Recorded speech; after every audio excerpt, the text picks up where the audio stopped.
What is vulnerability?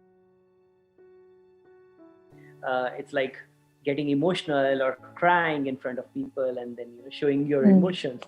That's how people perceive it commonly, vulnerability. But is this really vulnerability, or is this just Yeah. an expression of vulnerability?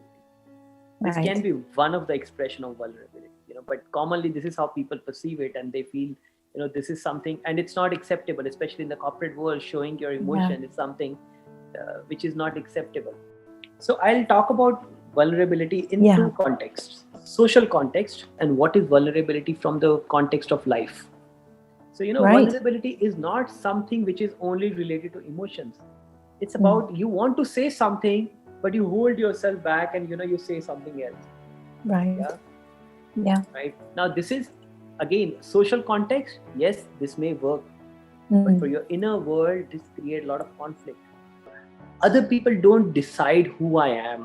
Maybe my action can be different depending on who I am with, right? I'm with a little kid, my action will be different. I'm with some grown up, I'm on my business meeting, my Yeah. actions will be different. But who I am will not be decided by who is front of me.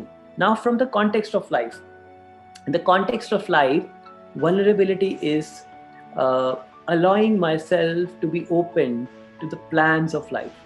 I want things to go as per my own plan. I want things to go this way, because I have set this path for me. But I forget that life also has some plans for me. That's again being vulnerable to life. Thing where you actually need courage is to really to be vulnerable. So there's a Yeah. saying in Gita, in Bhagavad Gita, where Krishna says, those who can sing and dance, laugh and cry without shame and hesitation are the one who purify this universe.